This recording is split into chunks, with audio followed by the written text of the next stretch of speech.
If there's one thing video games excel in, it's removing us from the here and now. They're not meant to ground us in the boring, everyday grind of jobs and taxes.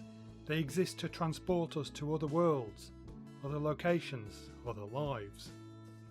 Indeed, the first acknowledged computer game, Space War, had you fly a spaceship and pitted you against a second opponent while the semi-realistic gravity of a star tried to thwart your plans. How much further from the humdrum of a dreary Tuesday afternoon can you get? Despite this, how often did you still feel you were firmly situated behind a glass screen? You joined the adventures of Miner Willy, but did you really feel like you were that manic miner? Being able to assume a role, to inhabit the shoes of somebody else, was not that commonplace at the beginning of the computer boom. Graphical limitations generally took you away from whatever fantasy you were indulging in, except in one very narrow genre. If you were to explain to a new gamer that typing could be the sole means of input for playing, there's a very good chance you'll witness a snort of derision. Trying to convince them of the joys of text-based adventures would be an impossible task, yet for a time these were the true role-playing games of the era. These games found a unique way to overcome the limits of believability by having the player read, that by embracing the notion of being an interactive book, it meant that fantastical scenes could be described and imagined without the need for graphical fidelity. A massive advantage when your computer only had 16 kilobytes of RAM. A text adventure is a simple affair. You're given a description of a location that your character inhabits, a few visually pertinent items are listed as well as the exits, and from there you're dumped at a flashing cursor and left to your own devices. There's no tutorial, no enemies nudging you forward, at least not at the beginning, and no sense of what you should be doing. You have to gradually build up your purpose by typing commands into the computer, slowly and literally becoming proficient in the language of the game. You control your journey with words and, in reciprocation, words are used to paint the canvas of your journey. If all of this sounds like hard work, it sometimes is. You want to pick up an item, you type take item, but sometimes it doesn't work. Neither does pick up item. After a few seconds of head scratching you realise you have to get item. The parser is only as good as the programmer, and in a lot of cases the creators only included one verb to grab an item. You have to engage with the idiosyncrasies in some very odd ways, and although it can be a chore, occasionally a clever story will use the limitations as an intentional part of the story. Of course, as time wore on, games became more complex and the parsers started to become more naturalistic. You could enter complex train of thought commands into the system and you felt less like an avatar and more like yourself transported to an elseworld. You became active in the narrative, and this made you feel more than just being a passive participant. But what about the games themselves? What were they like? In my experience, the results could be hit or miss.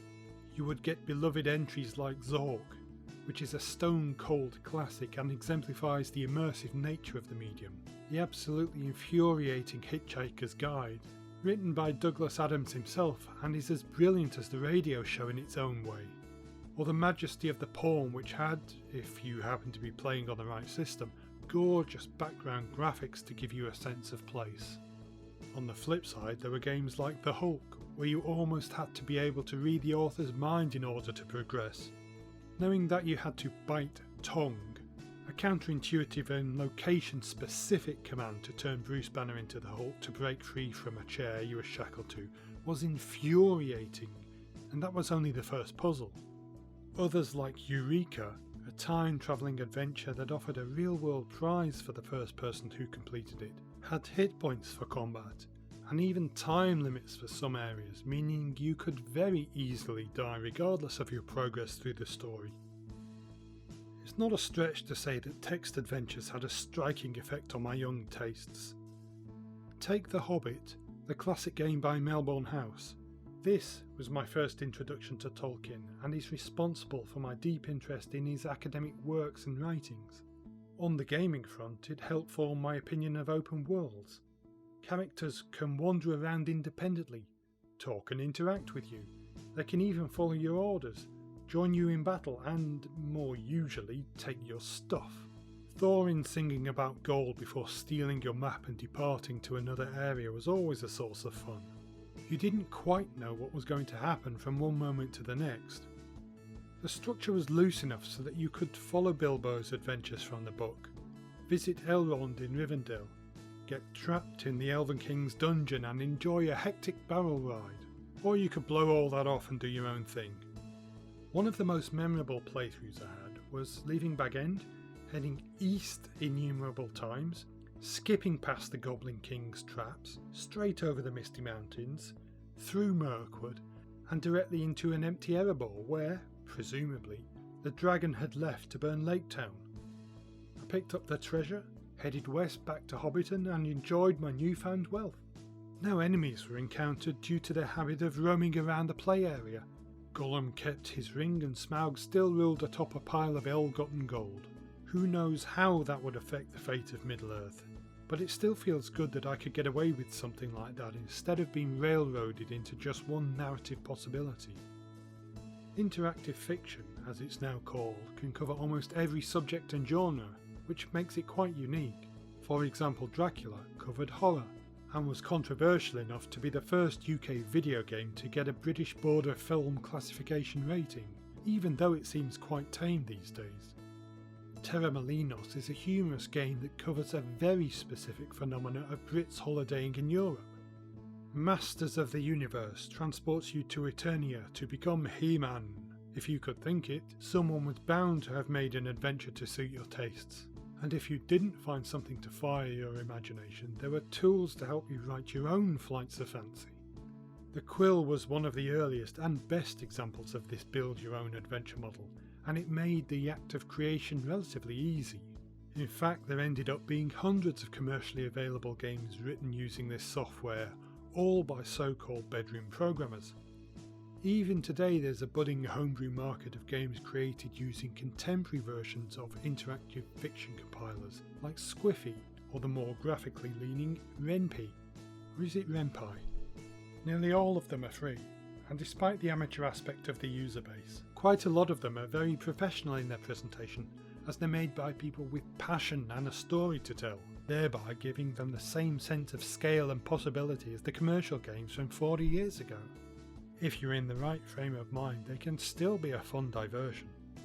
It's a shame that text adventures aren't still popular, as their languid storytelling style could help fill a gap in our hectic lives, but their very structure makes it difficult to pick up and play for new gamers. Perhaps it's time to update them for the 21st century. I've played a few new adventures using applications on my smart speaker, where locations are verbally described and you control the narrative with speech instead of typing commands. They're extremely fun, but are generally short and lack the spark to keep you invested. Now, if you were to combine them with virtual reality to provide visual information, I imagine that might be the start of something pretty interesting. Imagine sitting in a virtual room. You can hear a fire crackle, see the beams of light streaming through the window. You notice a book lying on a table. It seems interesting, so you say, "Take and read the book." A narrator, maybe Stephen Fry, describes the contents, how it made you feel, and that it was bought for you as a present by a relative. You then return the book.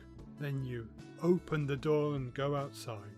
The scene dissolves to an external view and the whole world lies ahead of you. Unlike traditional VR games, you could savour the atmosphere, explore and quest without flailing your arms around like a mad person or experiencing motion sickness. It would be equal parts interactive fiction and audiobook. Trends come and trends go.